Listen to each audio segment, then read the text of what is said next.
Have you heard the phrase, sitting is the new smoking? In this episode, I want to let you know about a new product I've put together called Crushing Office Syndrome that deals with the effects of the sedentary lifestyle. It's an online Qigong training product, and I created it for the many professional people I know who spend 6 to 8 hours a day at a desk and suffer from backache, neck ache, and stress generally. This product has over 15 Qigong exercises, multiple follow-along routines, and supporting PDFs to help you along. And it leaves you feeling more flexible, more mobile, and mentally fresh.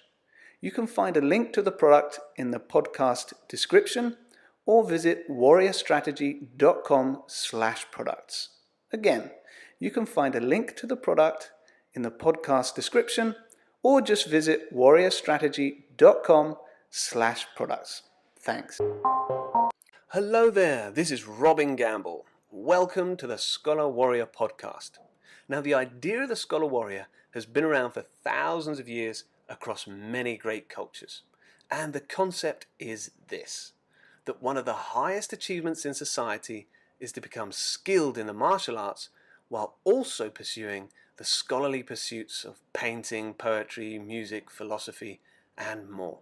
So it's here that I interview martial artists as well as artists in various fields so that you, the listener, can gain a peek into their techniques, skills, and strategies for success. And so that you, the listener, may gather these gems and apply them on your own path to self-mastery and excellence. Enjoy. Okay, so today we welcome Wim Demeere to the show. That's correct pronunciation, Wim? Yep, Demeere. Okay, Demeere. Yep, so good. here's a quick bio of Wim. He began training in the martial arts at the age of 14, studying the grappling arts of Judo and Jujitsu for several years before turning to the kick and punch arts of traditional Kung Fu and its full contact competitions. He studied a traditional Chinese style called Hung Chia Pai. Is that correct? Yep, that's right. Which is renowned for its ruthless training methods and emphasis on body conditioning. It also gave him a strong foundation in traditional Chinese free fighting and self-defense techniques called San Xian. This style was a stepping stone to research the San Xian systems of many different Chinese arts. Over the years, Wim has studied a broad range of other fighting styles, including Muay Thai, Kali, Pencak Silat, and shoot fighting. Since the late 1990s, he began studying combat Tai Chi Chuan. Wim Demeere's competitive years saw him win 4 national titles and a bronze medal at the 1995 World Wushu Championships. And in 2001, he became the national coach of the Belgian Wushu fighting team. He's now a full-time personal trainer in his native country of Belgium. And Mr. Demeere instructs both executives and athletes in nutrition, strength, and endurance, and a variety of martial arts styles. He's managed a corporate wellness center and regularly gives lectures and workshops in the corporate world. So I became aware of Wim a few years ago with his work promoting Tai Chi Chuan through his videos. You should check his videos out online. And I can say that I'm both happy and excited to have you on the show and to pick your brains, Wim. So welcome to the Scholar Warrior podcast. Thank you, Roman. Good. How are you doing? Glad to be here. I'm pretty good. Great. So I thought we would start with the beginning, as that seems to make sense. That's a good idea. So let's start at the beginning and your journey into the martial arts, because you got into the martial arts pretty early. So could you tell us a little bit about that? Yeah, so I basically started, like you said, with Judo and Jujitsu. It was a combined class that the teacher gave. And the curriculum was traditional Judo, traditional Jiu-Jitsu, so not Brazilian Jiu-Jitsu, which most people seem to default into thinking that it's the only Jiu-Jitsu around nowadays.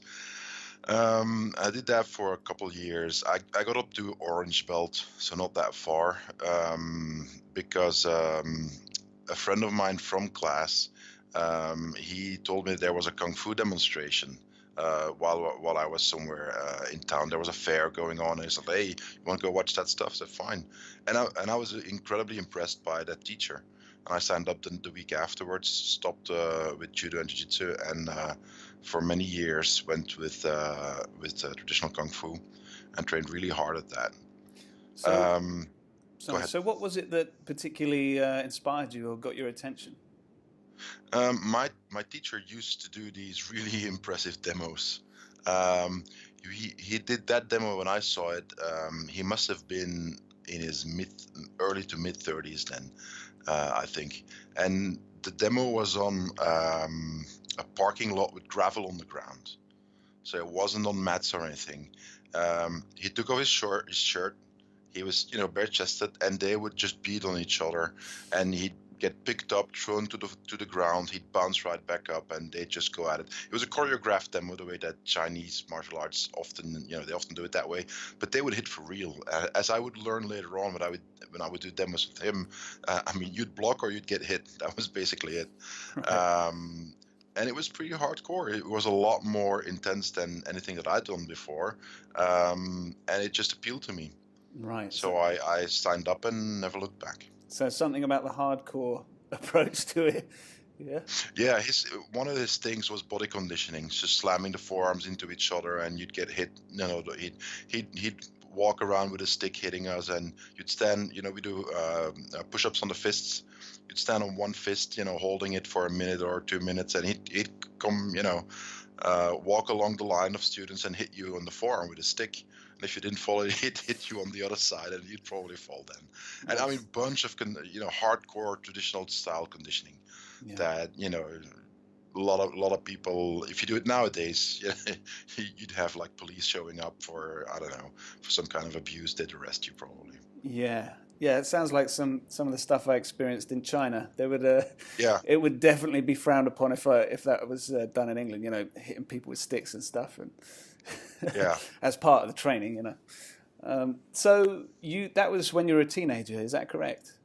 Yep. So what kind of positive effects did you get from that as you were a teenager, kind of growing up?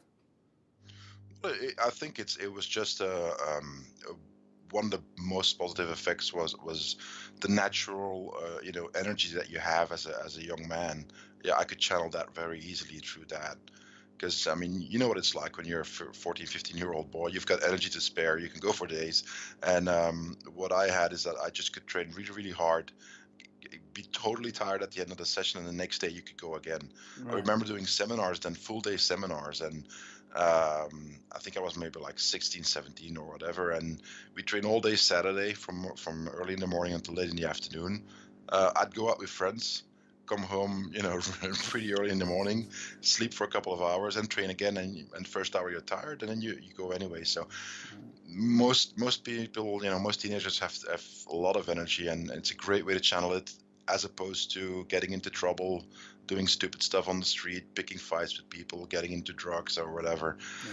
So I think it's a good path to, maybe turn into a halfway decent adult. Yeah, I can definitely agree with you on that. It definitely got me out of some sticky, sticky situations. If you don't have something to put your energy into at that age, that, like you say, that's when you can go down some wrong paths, perhaps. So you started competing when you were a teenager, is that correct? I think I was 18 when I first started competing. And that was basically, it started with a basic version of Sanda or Sanshou, which is the same rules except that you couldn't punch to the face. A little bit like a Kyokushinkai style fighting. Not completely, there were some differences in the rules, but it was very similar to that. I did that for a little while, but I really felt frustrated because you couldn't punch to the head. And the rationale that was explained to me was that, but it's too dangerous. Our techniques are too dangerous to punch somebody in the face with. I was like, okay, what's wrong? So boxers are a bunch of pussies that they can't hit hard enough, that they are allowed to hit to the face. It didn't make sense to me. Right. So and then I started competing in Sanda or Sanshou, depends on how you want to call it. Did that for a little while. But the thing is, Belgium's a really small country. So the Belgian Wushu Federation is really small. There weren't a lot of how should I put it? There wasn't a lot of support possible because there wasn't any money. If you've got a couple million people in your federation, you've got subsidies and you've got money and you can support your athletes. Whereas in Belgium, that wasn't really. There was a little bit of support, but if you want to have a job and have a life, that wasn't the career to go. So I did that for as long as I could, but eventually, you have to start working and earning money and, get married, raise a family. If you want to have a regular life, that wasn't really the path to go. So I did that for a little while. Could you explain, I mean, I know what San Xian and Sanda is. Could you explain to someone that perhaps doesn't know what that is, what that kind of competition entails? They can punch to the face. What else can they do? Yeah, it's a pretty. You can look at it as some sort of mixture between grappling and striking arts. You could punch to the face, you could kick, you could actually grab, clinch, and throw. That was one of the main things, putting somebody on the ground. No elbows, no knees, no ground fighting, so no joint locks or chokes on the ground. Obviously, in the classics, you can't hit somebody in the groin. Don't attack the joints. The classics for full contact fighting. But the two main biggest distinguishing factors are, so first of all, the emphasis on putting somebody on the ground without following him. So if you can get somebody on the floor or make him lose balance without following him, without falling yourself, you get maximum points. Right. If you fall on top of him, you got 1 point. If you both fall, then no points. Because the Chinese mentality is, and you see that in a lot of traditional arts, is that if you end up on the floor in a fight, you're pretty much in a really bad place. Now, I'll say some more about that afterwards, but that's the main idea. Is that comes from a time when you fell in a fight, somebody would stab you, or they would stomp you, or you'd get a sword through the gut, or something like that. So you didn't want to go down. The second part is that it's called a leitai, which is a platform. You could imagine it as a boxing ring, but without the ropes. So it's a raised platform, and really bizarre. Well, no, not bizarre, but the specificity of the rules was that if you get kicked off the platform twice, you lose the round. Whether you get kicked off, whether you step off, whether you fall off, doesn't matter.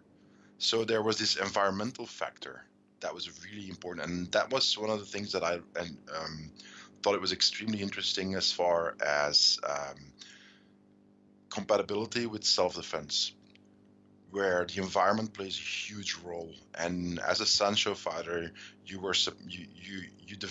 had to develop this sense of where am I, not just in relation to my opponent, but also in relation to my environment. And that is something that I think translates extremely well to self-defense, as opposed to when you see, for instance, I mean, nothing against Muay Thai, I love it, I practice it myself, but you see the fighters, leaning into the ropes, leaning into the corner, and so on. It's a little bit different. So, and you see that aspect come back a little bit now in mixed martial arts, where they push somebody up against the cage, which is like pushing somebody up against the wall and beating him up. So again, there's some similarities there. But ropes, I've never ever seen anybody fight in an environment that simulates ropes. So as far as self-defense goes, I mean, so that's the two biggest differences are that the emphasis on throwing somebody to the ground and making sure you don't end up getting kicked off the platform. And I've seen that happen, actually, guys getting side kicked and getting airborne, and then you would land, and if you were lucky, there were mattresses around the platform, but they weren't that wide. So I saw a guy actually getting kicked off and clear the mattresses and fall on the floor, broken legs, broken arms, guys who felt badly. So it was pretty rough sometimes, but it was fun. I mean, I liked it. Obviously, yeah. So what's a story from your competition days that might give a glimpse of like the pressure involved for someone that maybe has never competed? What do you mean pressure? In what sense? Let's think. So you may have had multiple fights in a day? Yeah, okay.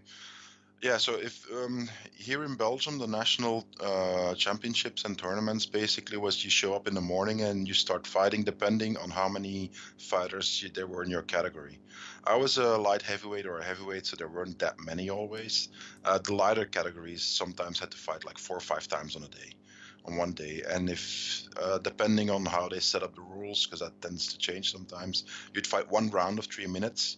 and then you're off to the, if you win, you can progress to the next bracket basically, until you get to the finals. And then it was maximum 3 3-minute rounds. You had to win 2 rounds. So it's not, extremely long if you look at it on the whole, but you have to warm up. Then you fight, you cool down again, warm up, cool down again, and you get bumps and bruises, and stuff starts to hurt more and more. And by the time you get to the finals, you can be pretty banged up if you're unlucky. Right. Because if you only have 3 minutes to make sure you get to the next part of the competition, most fighters tend to go all out from the get-go. There was no feeling out. They would just start hitting the guy and being very aggressive, because you can't take chances. You don't have 10 rounds to go and construct your victory, as opposed to just having 3 minutes. If you can knock the guy in the first 10 seconds, that would be awesome. Right. Then you're not tired and you're not hurt, and you can keep going. So that was one part. When I competed in Sanda, in European and World Championships and stuff like that, it was mostly the waiting. I hated that, because there's a lot of waiting involved. You're in a foreign country. I mean, I was in Malaysia. You're in a hotel, and you can't really go far, because you have to show up for waiting, and there's a ceremony of this, and there's a meeting of that, and there's stuff going on. But other than that, you're just sitting around doing nothing. You don't want to, go on adventures, because if something happens, you can't compete. You don't want to be all active and get tired, because you're wasting your energy. So the safest thing to do is just keep your mind occupied and just hang around and do stuff. And yeah, it can be pretty boring. And right. and that in the end is a frustration sometimes for some fighters. I would sleep sometimes. There's one competition, I was just lying in the bleachers and closing my eyes and taking a nap, and then afterwards I heard that a bunch of fighters thought I was they were like, that guy doesn't care, he's hardcore, he doesn't care, he just goes to sleep. I was just tired, I was jet lagged, that was all. I was just I couldn't keep my eyes open, and I knew that I was going to sit there for at least 2 hours before anything was needed of me. So that was one of my biggest things, that it was pretty boring sometimes. Okay. A lot of nothing, and then all of a sudden a couple of minutes of intense action, and then a lot of boring stuff again. That's a competitor's life. Okay. Could you describe maybe a loss that you suffered and that you learned from?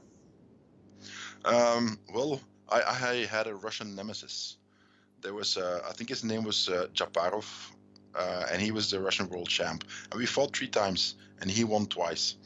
And the first time we fought was the World Championships in Malaysia, and I wasn't ready.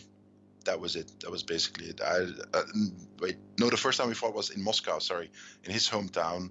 And the week before was Belgian Nationals, and I was injured. And I was there, and I was like, I can't really fight well today, so whatever. So I did something which you normally don't do in San Xian, and the moment the referee said go, I stepped forward and kicked him in the face with a lead roundhouse kick. Not really hard, but it surprised him. And I didn't fight really well then. It wasn't going well. And at moments I could really, block out the pain in my ankle, and in other moments it was a little bit difficult. And it wasn't really a good fight for me, but he never managed to get back into it. He seemed like he was so surprised that his focus was broken. So he lost that fight to me, and it actually one of the guys of the Belgian team was one of the officials. He was in the discussion because the Russian officials wanted to give him the victory, but they couldn't. So there was like this discussion of 5 minutes with all the officials trying to put pressure on one of the French officials to give the Russian guy the victory, and the Belgian guy said, like, dude, don't do it. Don't give into this pressure. It's bullshit. You see, these are the points. And eventually I got the victory, and I saw the Russian coach take the towel and slap the fighter in the face with it. He was so angry. So that was one. I wasn't the greatest fighter at all. I was better than average, but I wasn't the greatest Sanna fighter at all. So, but I won that fight, and I think it was a year later, the World Championships in Malaysia. I fought him again, and he was, I mean, he was pissed. He was angry. You walk onto the stage, and I'd see, he'd look me in the eyes, and I looked away because I wasn't ready for the intensity of that fight. Because to him it was personal. You have to remember that was back in the 90s when Russia was transitioning from a communist system to what it is today, and there was a lot of poverty, there was a lot of stuff going on, crime. People had really, really hard lives then. So if your job was being a Sanna fighter, and that was how you made a living, and in the middle of the capital, in the biggest competition that year, some unknown Belgian 19-year-old guy beats you, that's not really good for your future. So I think he took it personally, which is totally understandable. And he beat me, I mean, on points, because I wasn't ready to face that kind of adversity. I was too young, too inexperienced, and I didn't fight really well. He fought well, and first thing he did was pick me up, slam me on the floor, and I felt the how do you call it, the intercostal muscles tearing. He threw me so hard, he dove on top of me, and I was like, okay, this sucks. But, kept going. And then a few years later, the last time I competed in the World Championships, that was in Baltimore, I faced him again. And that time I was ready. I knew that was the last time I would fight, because I was about to get married and start another part of my life. And I ran into him in the hall and, nodded to him, shook hands, because he didn't speak English, I didn't speak Russian. And I looked him in the eye and I thought, this time, dude, we're going to have fun, because I'm ready for you now. And we had the fight, we stepped onto the stage, he looks into my eyes, and I didn't look away that time. And I was totally ready for him. And again, it was a brawl. It wasn't pretty at all. But we fought really hard for 3 rounds.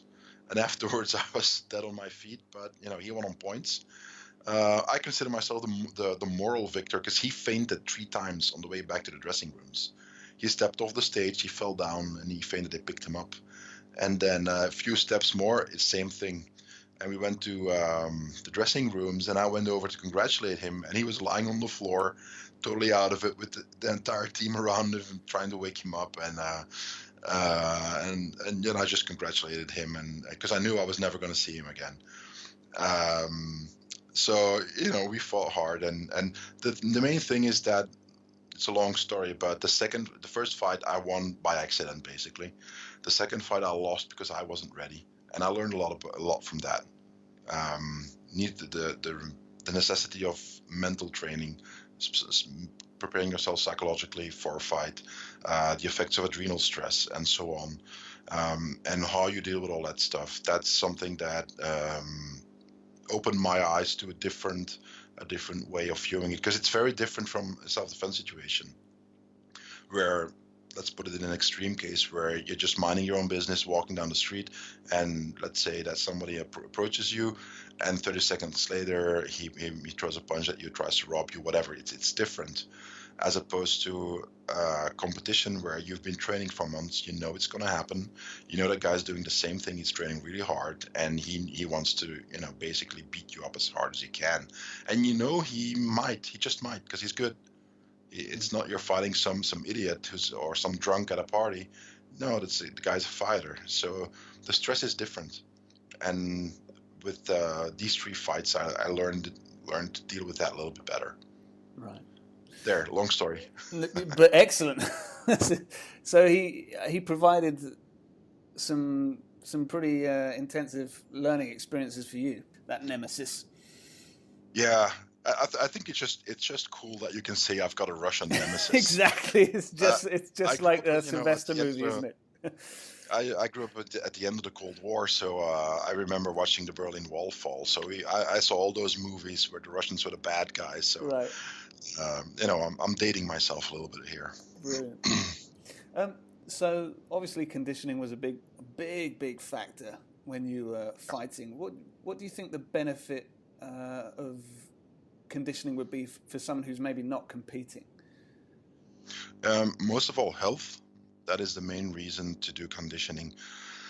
I've been working as a personal trainer for the last 20 plus years, and that is one of the main things that people, if you want to be healthy, it doesn't matter what you do, you have to do something. I mean, you have to be active, and then you have to make choices based on what are your goals, how healthy do you want to be, what is important for you, and on the other hand, what do you enjoy doing? Doesn't matter if I say, well, you should really do Tai Chi Chuan because it's very, very good for you and you need more balance and coordination, and they hate it. If I say that to a client, he doesn't do it. So the main part of it is you have to do something that you enjoy doing, or you won't stick with it. We're human beings. We have a really hard time sticking to something when we hate doing it. There needs to be a really good incentive to do that, like you get paid for it. If you don't get paid to train, find something that you enjoy, as far as training goes.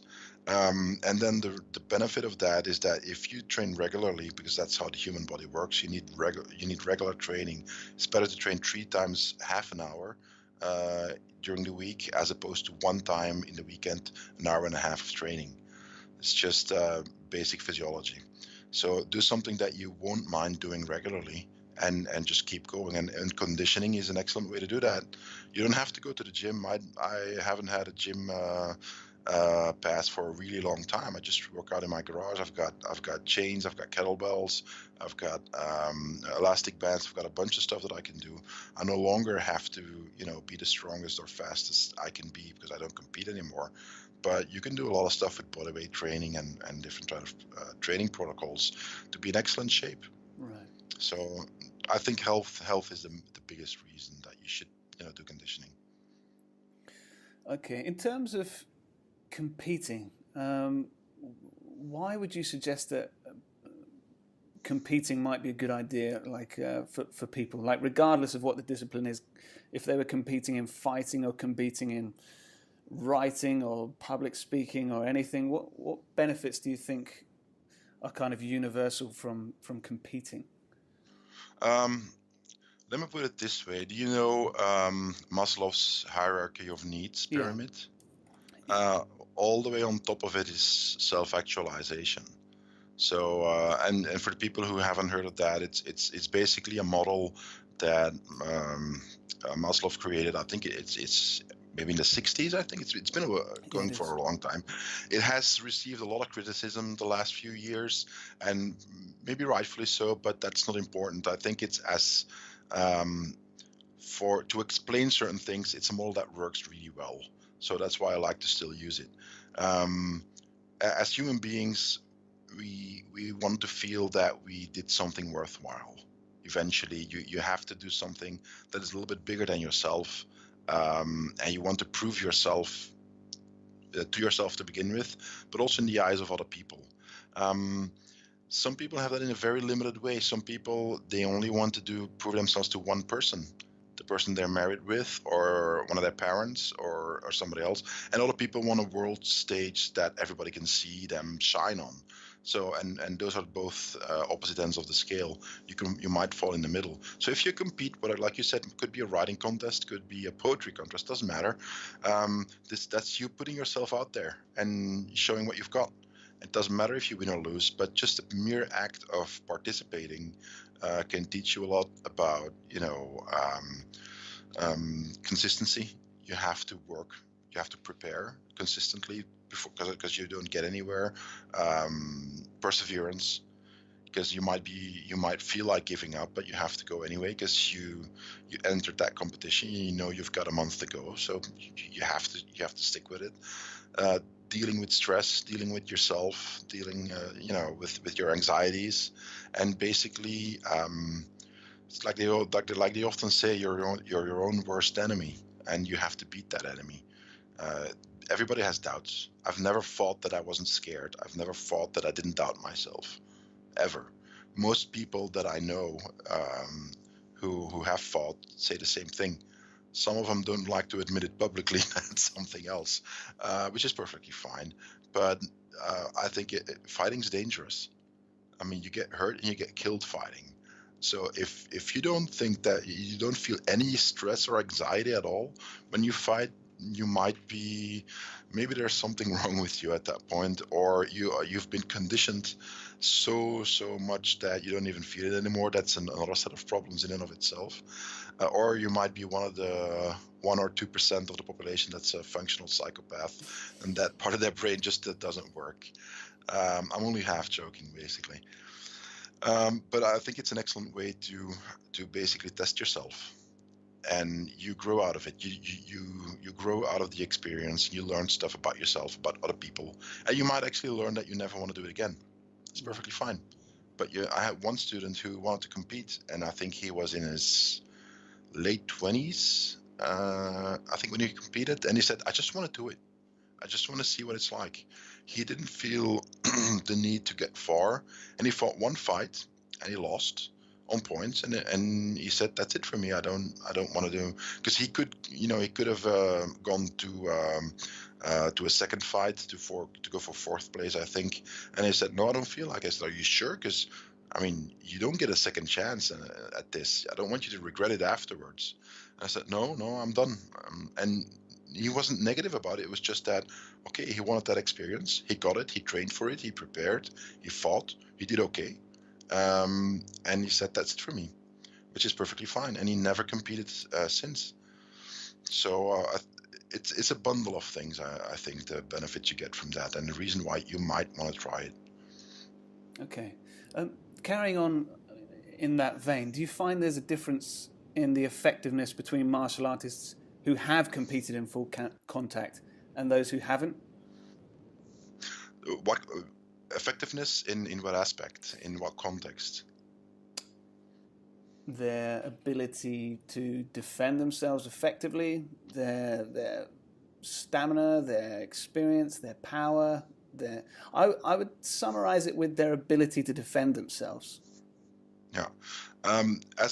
In general, so let me put it very clearly. In general, I think it's a benefit, because you've at the very least tried to hit somebody as hard as you can while they are trying to do the same thing to you.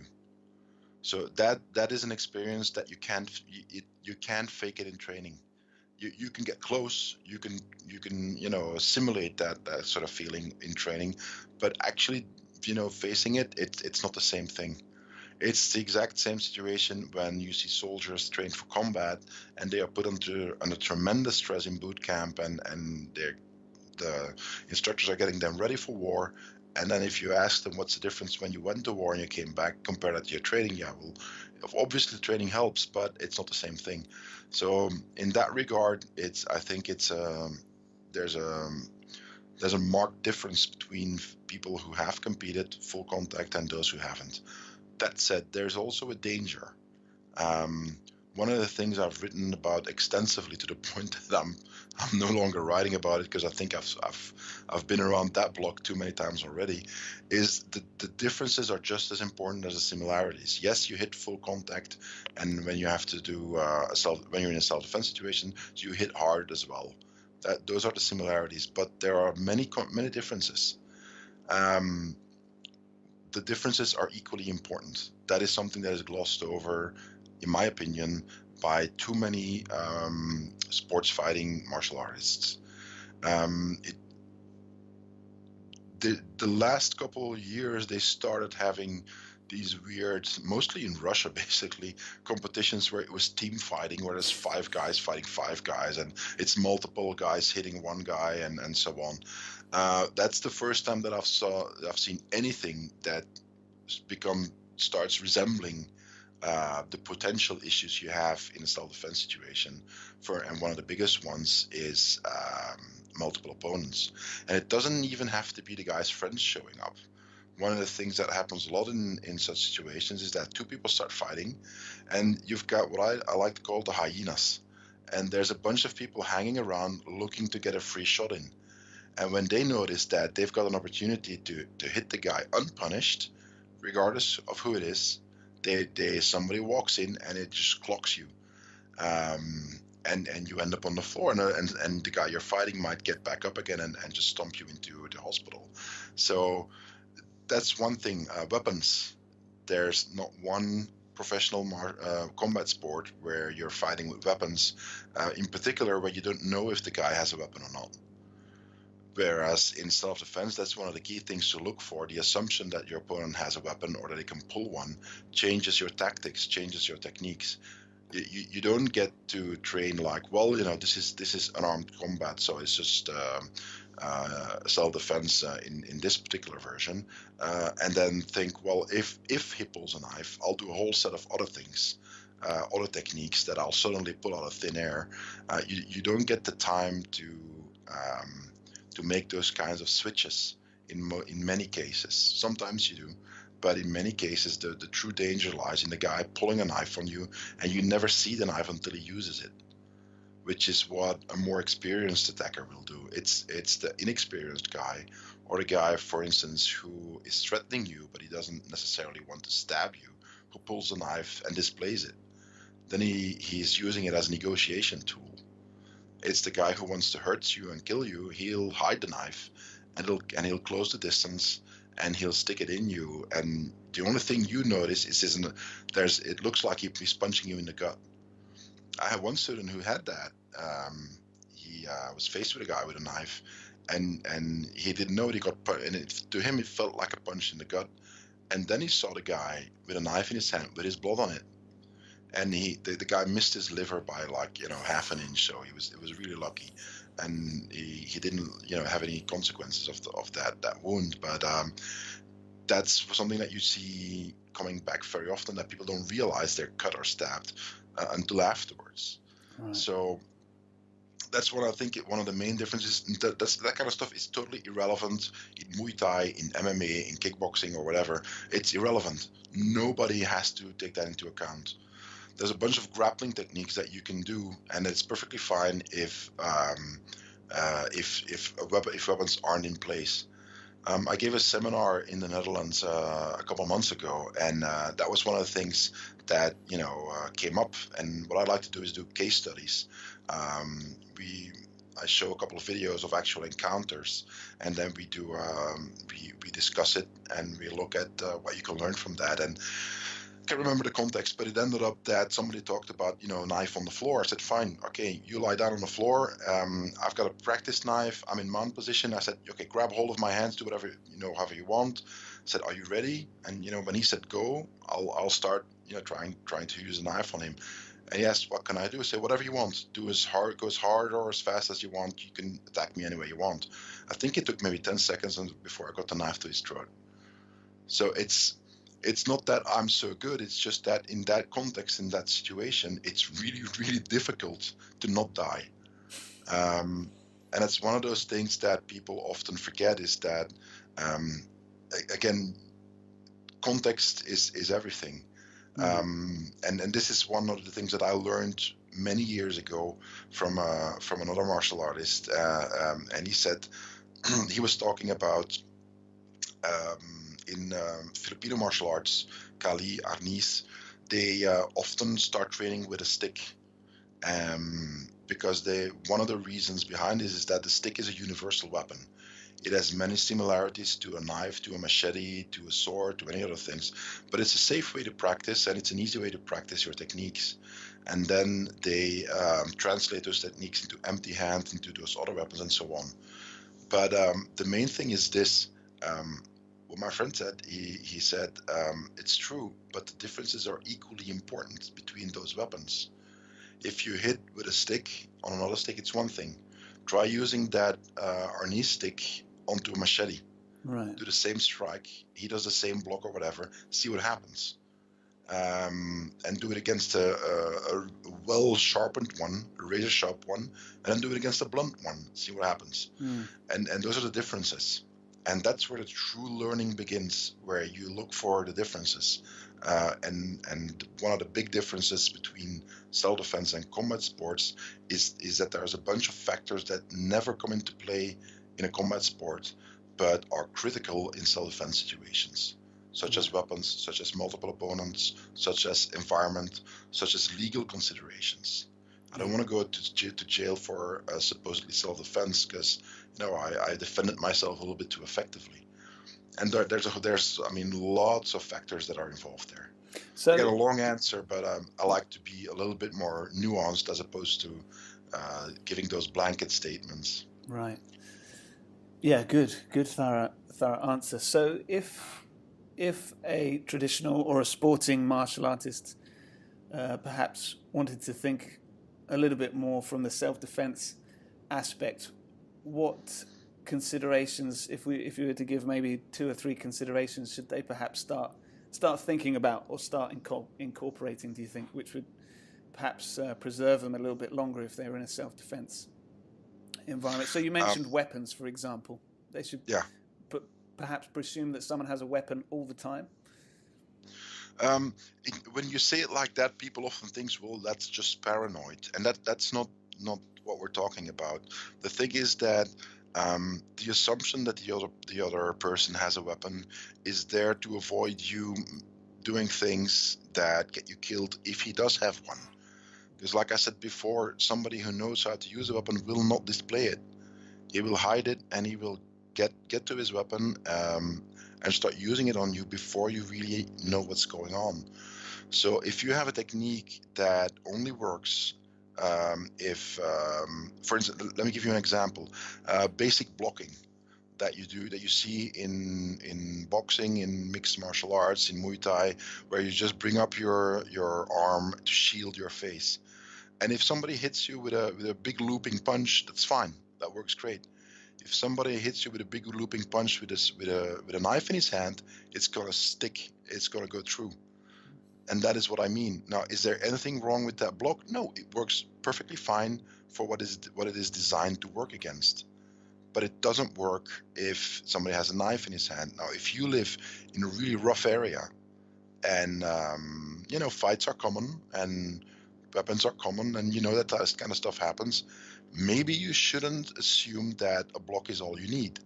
Maybe then you should look in your art, look for techniques that are more versatile, that may be total crap in a sporting competition, but are actually more applicable to defend you against a wider range of attacks. Meaning that circular punch comes in, your technique can defend you if it's a punch, but also if there's a knife in it, or if he has a stick in his hand, and so on. So you look for versatility, a tool that may not be perfect for every single occasion, but it covers a wide range of occasions.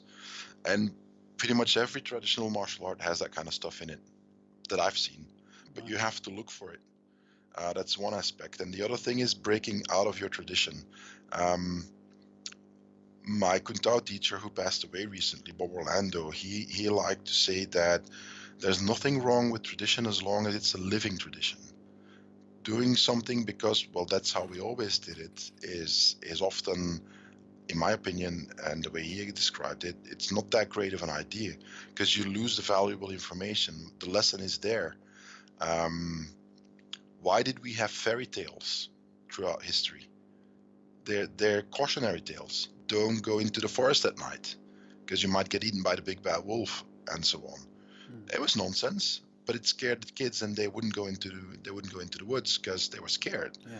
Which is the whole point, because by the time they're old enough to understand why it's a bad idea, they haven't died because they did something stupid. Yeah. And if you look at what the Brothers Grimm brought together, all the cautionary tales. If you look at the original ones, they're really hardcore horror stories. It's not for children. Right. Walt Disney took all that stuff and sanitized it, but it's pretty rough stuff. And it's the same thing here. You want to look at your traditions from a different light, and when did they originate? What was the context? What is the purpose? And that's perfectly fine. I mean, but mainly look, what is the lesson in there? For instance, in one of the forms that Bob taught me, the salutation has a specific way that you hold your hands, and the point of doing it that way is to remind you that you need to take perspective before you fight. Instead of rushing in, look at things from a distance. Get some perspective instead of just fighting for whatever, anytime you have the chance. There's a lesson there. And it's every time you start a form, that's one of the first things you do. Before you start fighting, perspective. Think about it. Don't just rush in, which is a good way to stay safe. Helps you survive, as opposed to, going into every fight that you can find. So I think that those are, a couple things that you can really, as a traditional martial artist, look for.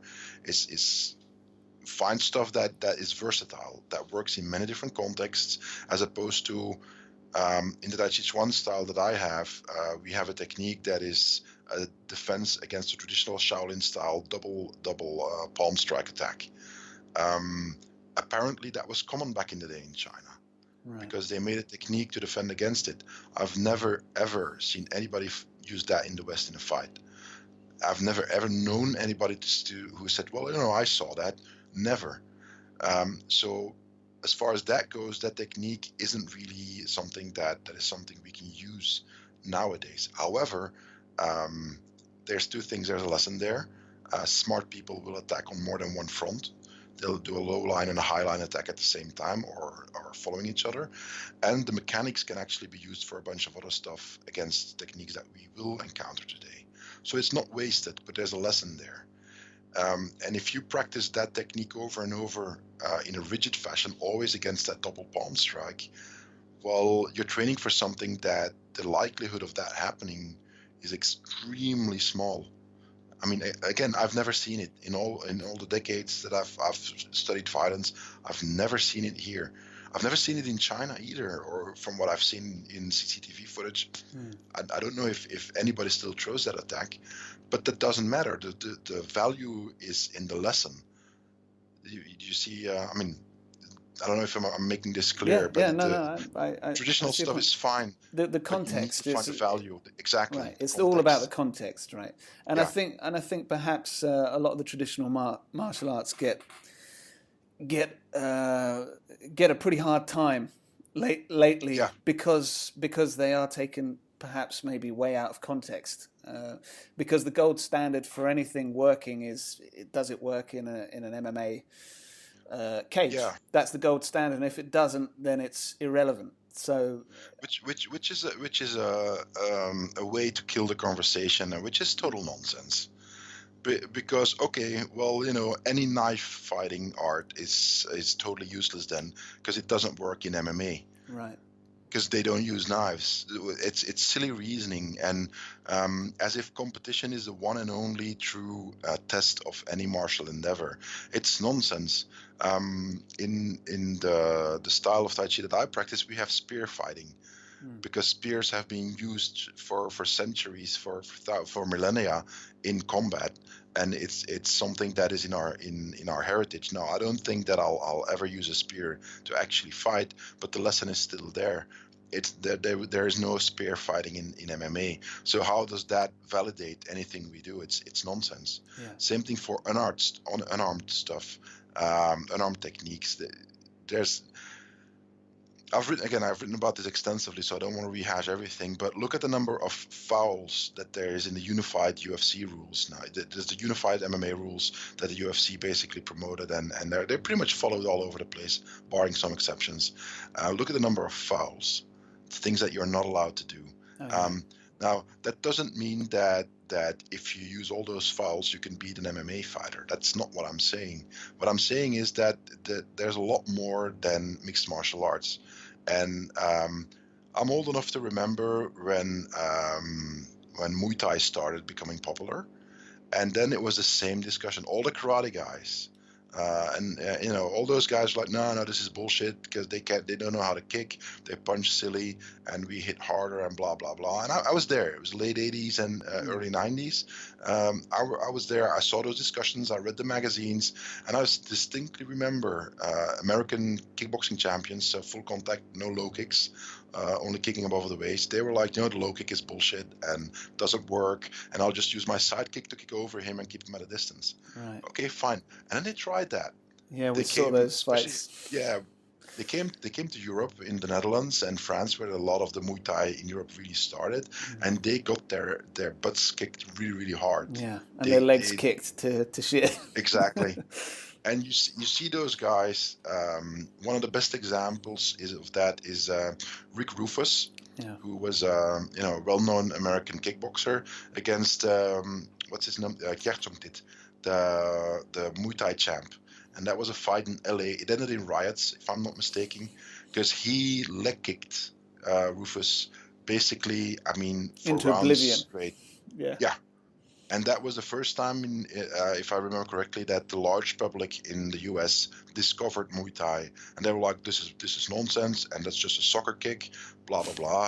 Yeah, but your champion just got basically demolished by that stupid soccer kick, and that's what I mean is that discussion, I've seen it happen before. Yeah. The discussion now is that, well, if it doesn't work in MMA, it's crap. Yeah, well, it used to be, 30 years ago, it used to be, well, if it doesn't work in Muay Thai, it's crap. Yeah. And it's a nonsensical discussion. Now, mind you, traditional martial arts, have a lot to answer for because of so many of the claims they make, a lot of the nonsense that they promote. I've met too many traditional martial artists who haven't punched anything ever. Because, well, we don't train on a heavy bag in our style. We don't hit focus mitts or pads in our style. It's fine, okay, you don't have to. And there are some exceptions. There are people who, whose training is such in their traditional art that that's not necessary. But they are the exception, not the rule, in my experience. I might be wrong, but from what I've seen and experienced, that a lot of people who would benefit from actually, you want to learn about fighting, go join a boxing gym for like 3 months. Just you don't have to learn boxing. That's not what I'm saying. But just go to a boxing gym, put on the gloves, hit stuff, and step into the ring and spar with those guys. And you'll have a very healthy respect for Western martial arts and full contact fighting. Yeah. Which is, and I've done that when I was younger, and I got beat up by the boxers because I was nowhere as good as they were, with striking. And that's something that is, in my opinion, very much missing. The willingness to just, put it to the test. You don't have to compete, but you know what? Try it out. Put some protective gear on and fight. Yeah, and get your ego handed to you a little bit. Yeah, I mean, let me put it this way: when you compete, you are at a certain level, call it a ranking or whatever. After the fight, you beat the guy or he beat you. So in theory, if he beat you, he's better than you are. Imagine that you do the same fight in a hypothetical situation, but you had your best day ever and he had his worst day ever. In that context, you beat him. It could have been that if you lost, that it was just vice versa. He had an awesome day and you were having a really off day. And you maybe are a little bit sick or whatever, and everything goes wrong for you. Everything goes right for him. So what does that mean? All that stuff can happen at any time. Look at Conor McGregor beating Jose Aldo with one punch. Yeah. What was it, like 15 seconds that the fight took? I think it was about 9 or 10 seconds. I could be wrong. Yeah. But it was seconds. It was below 20 seconds. Fast. And it was a beautiful punch. It was great. I mean, and a lot of people, again, miss the whole point is that if you look at the fight is not indicative of either man's skills. Look at all the fights Jose Aldo did. He knocked people out. Conor McGregor did the same thing, but he didn't, knock people out in 10 seconds throughout his career. He had a bunch of fights where it took a lot longer and where he had to land a lot more punches before they went down. So what does that mean? Does that mean that Aldo is a crap fighter? I dare anyone to say that out loud when you look at his record and look at, the things that he's done in the ring or in the cage.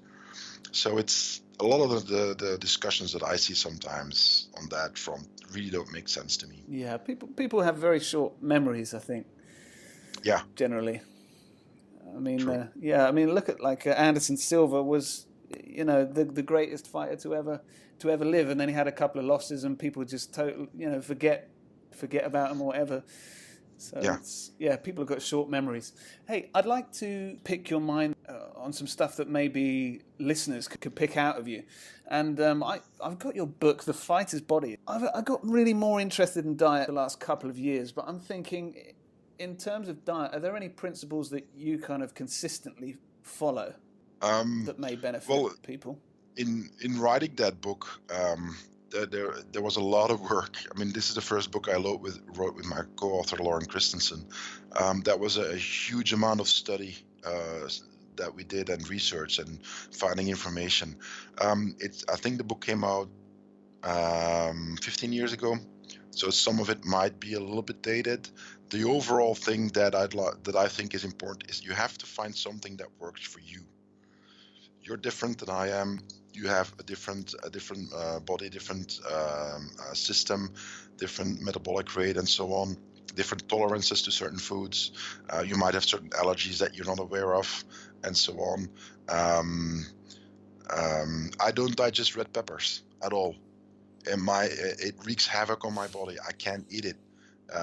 My girlfriend loves them, so when she cooks them, I just pick them out of my plate and give them to her because I know I can't eat them. It's not that I mind the taste. I like the taste, but my body says nope. So that's one example, and there are many more. Some people need more protein than others. Some people need less. Some people will digest certain foods really easily, and for others, I knew somebody for whom tomatoes that was a no-no. She couldn't eat it because her whole digestive system would just go into a collective cramp, and it would stop. Whereas most people don't really have that issue. So it really depends. The main piece of advice that I would give is keep looking for food and the way that you use nutrition until you can winnow it down to something that is really applicable to you, even if for somebody else that's just not it. Now the basics are really well known. You know that if you eat chocolate and French fries every day, you know that it's not going to be good for your health. I mean, you have to, you've had to be living under a rock for the last 20, 30 years to not know that kind of stuff.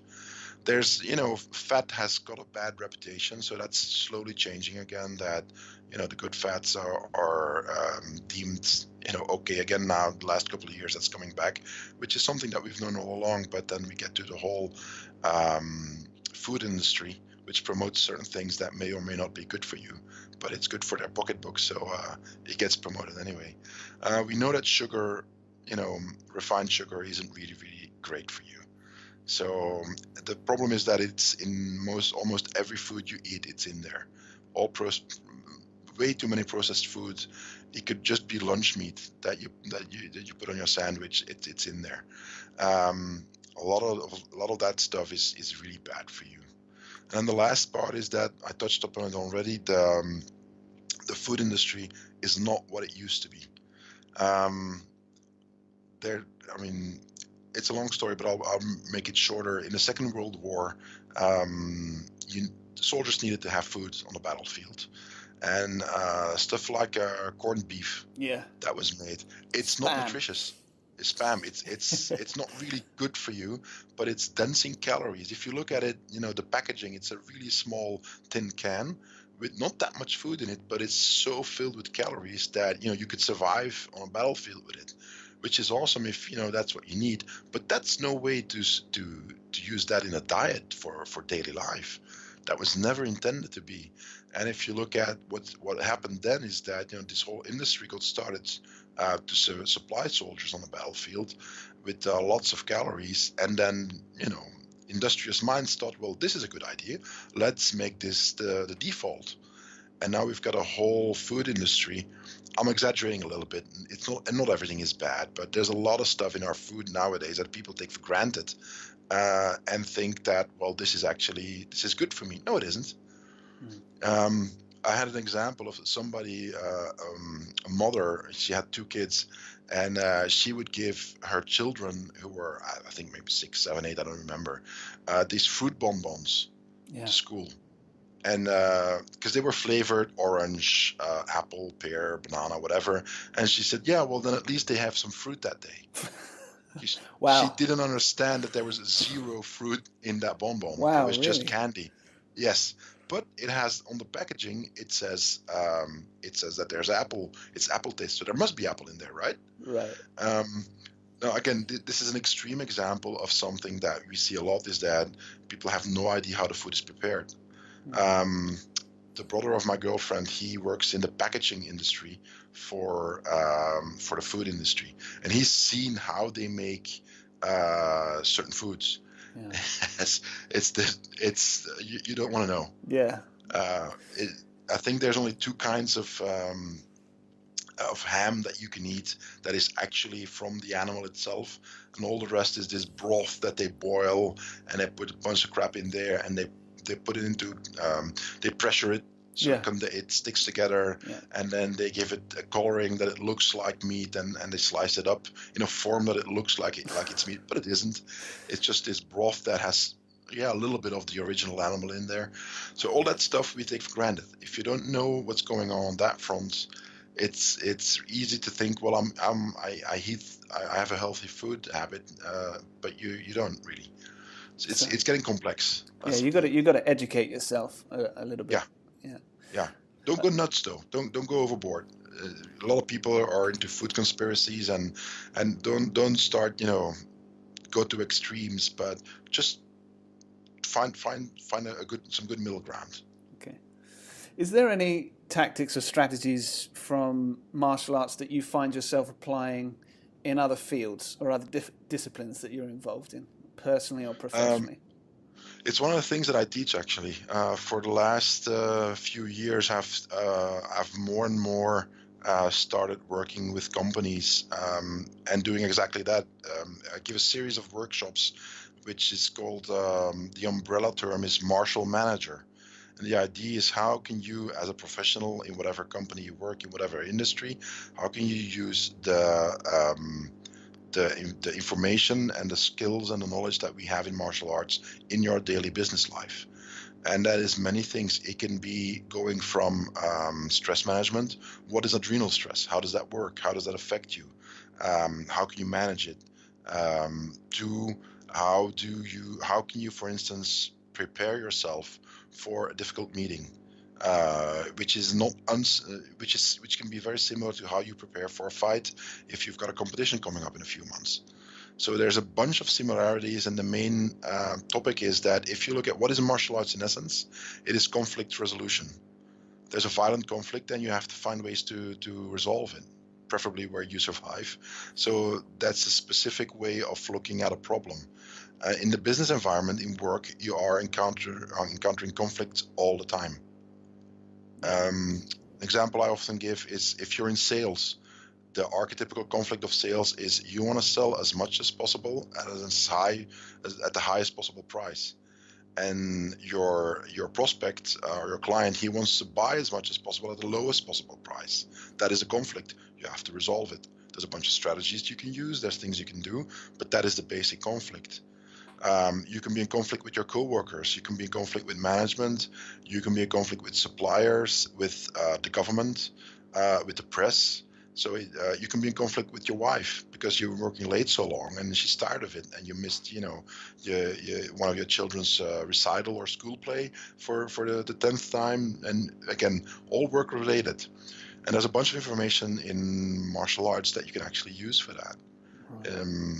So that's something that I've been doing for actually next week I'm going to the Netherlands for 2 days, and then I come back to Brussels for 2 days for a big American company where that's all I'll be doing, just giving workshops on how to do that. That's excellent.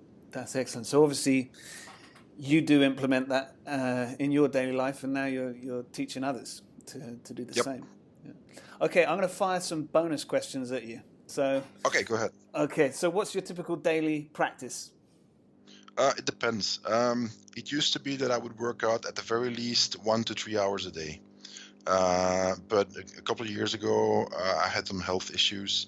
And 2 years ago, I had surgery for chronic compartment syndrome. That basically means that the connective tissue doesn't function anymore. So I've written all about that on my blog. So if people look for chronic compartment syndrome, they'll find it. Long explanation. I walked around with basically a half crippled body for about 5 years. So training was really difficult. Now I'm almost at the end of my rehab. I had surgery 2 years ago, and I can basically resume training again. Nowadays, what it looks like, I teach 2 times a week. So that's an hour and a half of Tai Chi Chuan and an hour and a half of mixed martial arts, 2 times a week. That's my training for those days. The other days, it is a mixture of conditioning. I do a lot of bodyweight conditioning nowadays. Some work with kettlebells, but not in the traditional sense. that you see kettlebells often used more for stability and strength and so on. Then I have my martial arts training, which is what I often do is I pick one day. It would be Tai Chi Chuan, and that would be doing forms, doing saber work, doing the weapon forms and so on. Ours are very intense. Once you get to the weapon forms, I mean they're pretty intense. The long form, the hand form we do, if you do it well, it takes at least 15 minutes. So it's doing the form once is a good workout in and of itself. And that would be at least an hour long workout. And then the other workouts that I would do during the week, that's usually heavy bag work, or I would work on self-defense against a standing heavy bag or the regular heavy bag. And I just mix it up. I just change it a lot. I used to be very, very regimented, that I would have a plan, and this week I do this, and this week I do that, and I'd write it down.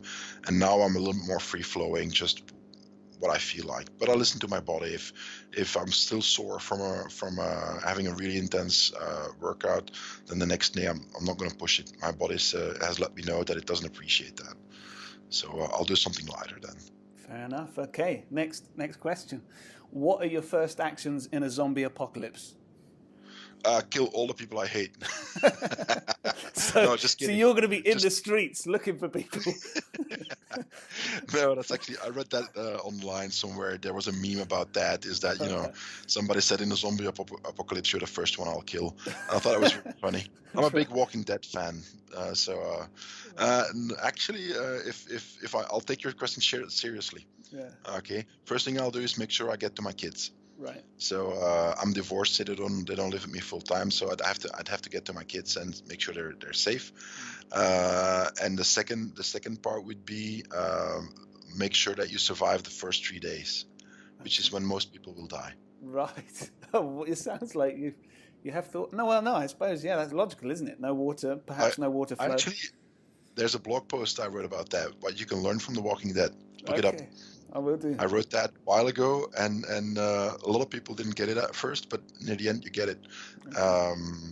And I have a friend he's totally into that. He takes the zombie apocalypse very seriously, and every now and then he sends an email, and he ends it with headshots only, people, headshots only. Okay. So it's a private joke. Yeah. Go ahead. Okay, so. Next bonus question. 2 or 3 more of these. What would someone who doesn't like you say about you?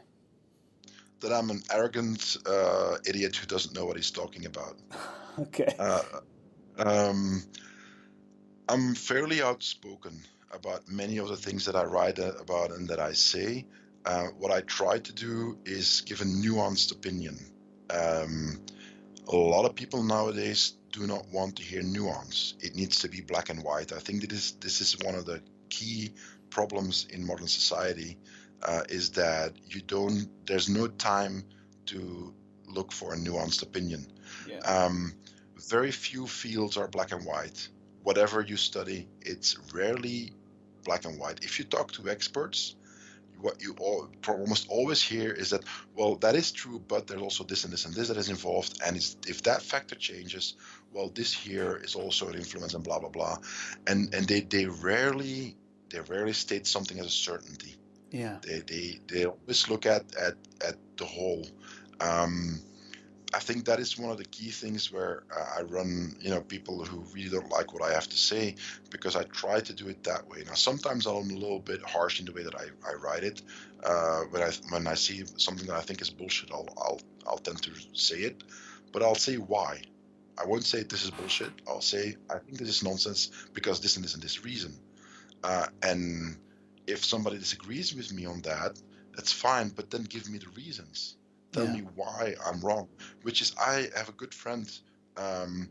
We were on a forum, on an email forum many years ago, and we had what is still called to this day the Tai Chi Wars. Because he did Tai Chi and so did I, and we had this epic discussion because I thought he was wrong, he thought I was wrong, and we went at it for way too long. Everybody was like, guys, cut it out, okay? Yeah. We're best friends now. and we get along just fine. But the value of the discussion is not in the fact that I can convince you that you're wrong and I'm right.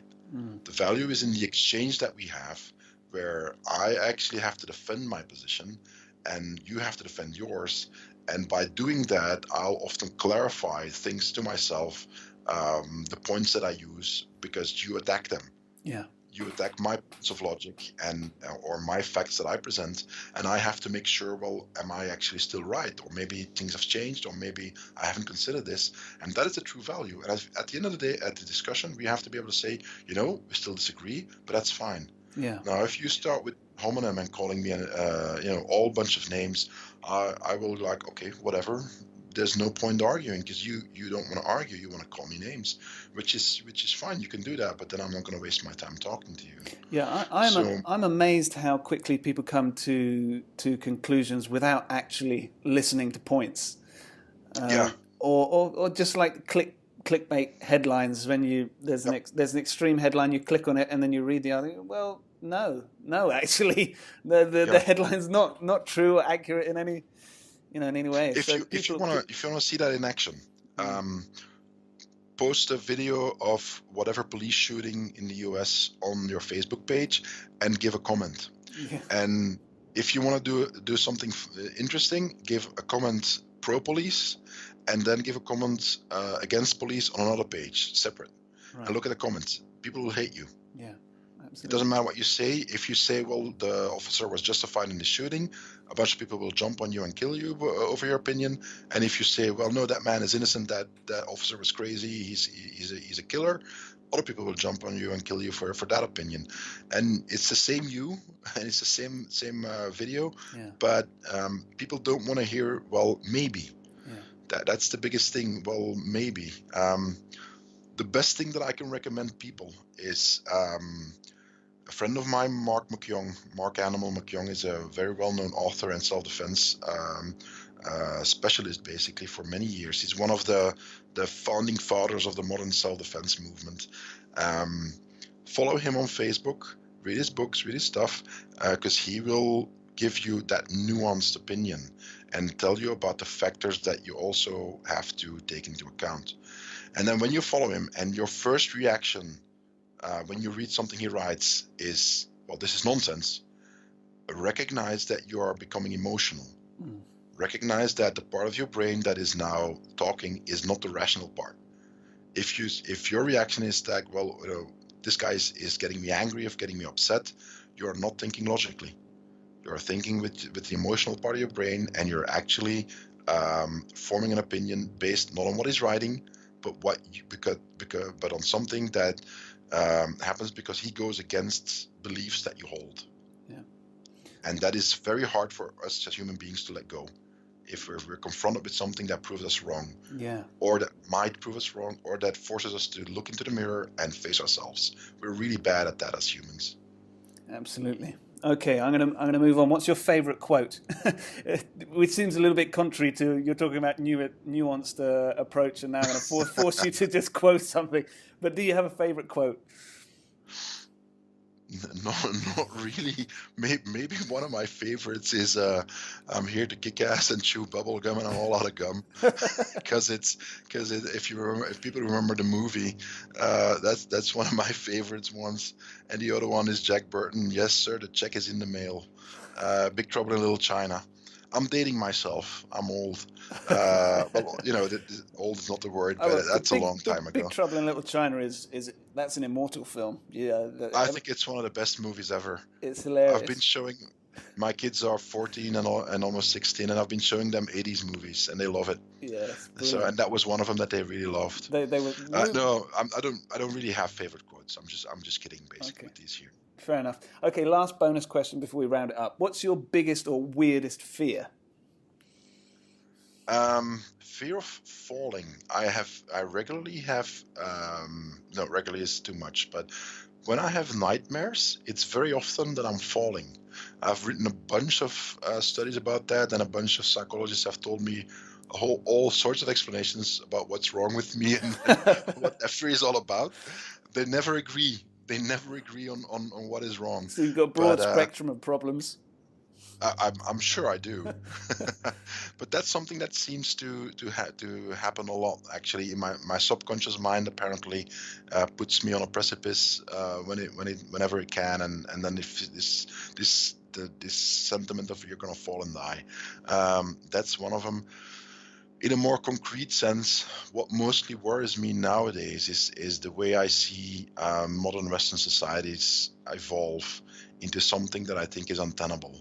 I've written about this a little bit, mostly on Facebook, a little bit on my blog, and that there are things going on in society that have the potential to break it. In a sense that you cannot keep on protesting in a certain way. You cannot attack certain essential parts of how a society works without consequence. And there's this law of unintended consequences that people often forget, and and the worst part is that they do it for the best possible reasons. They are fighting for justice. They are fighting for certain things that they believe are important, and they are right.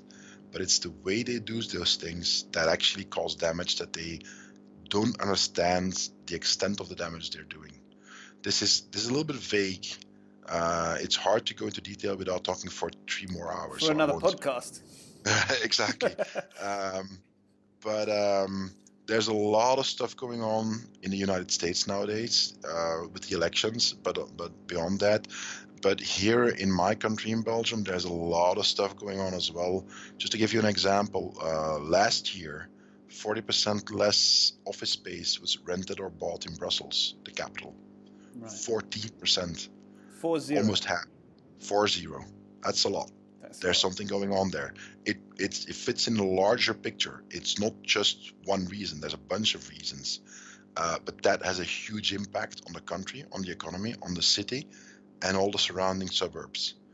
And because we're a small country, the suburbs are basically almost the rest of the country.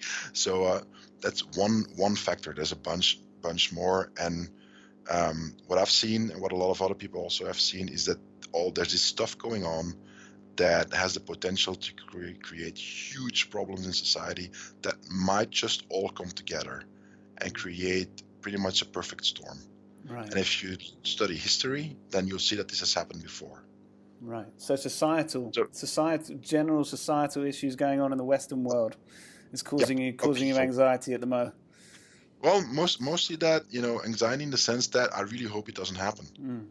I really hope that I'm completely wrong and it just goes away and nothing really happens.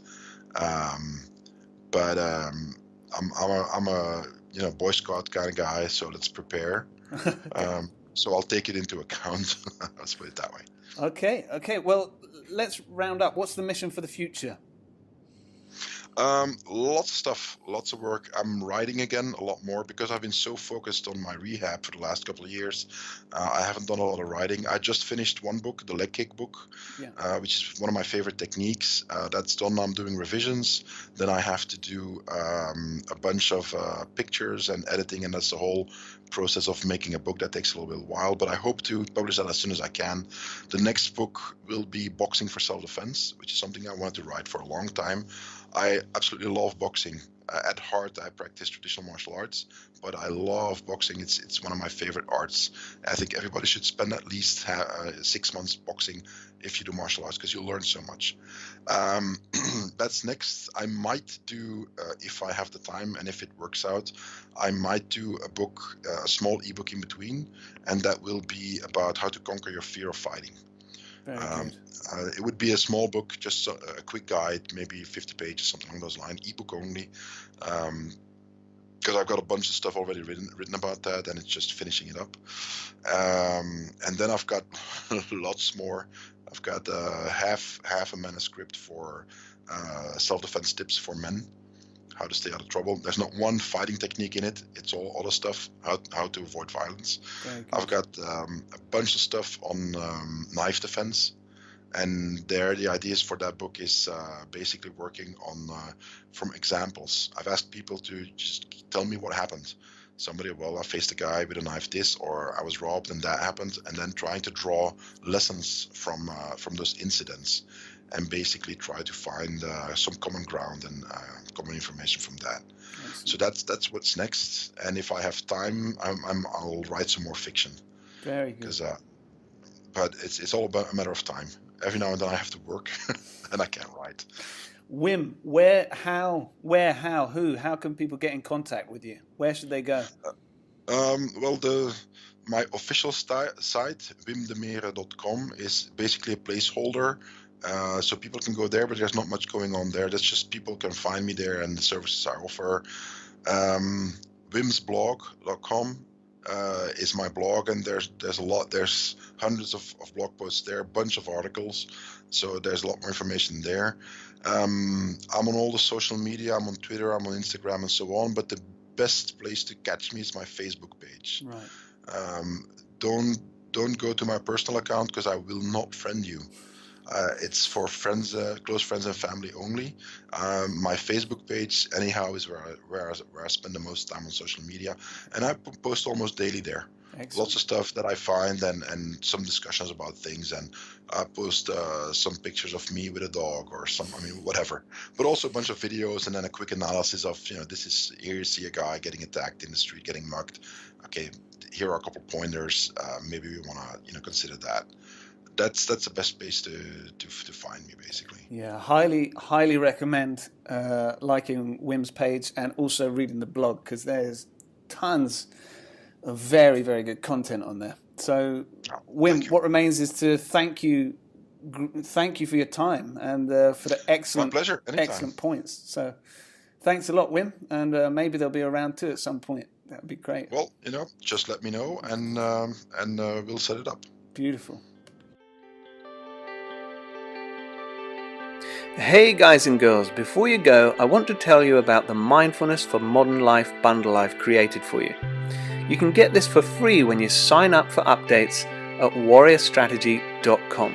Now in this bundle, you're going to get an 8 Tai Chi Chuan Performance Enhancers PDF, a powerful Qigong video, and a mindfulness audio track. So what are you waiting for? Head on over to warriorstrategy.com. Hey, this is Robin Gamble, thanking you for listening, hoping you enjoyed the content, and kindly asking you to share with your friends if you did. Thanks again, and see you next time.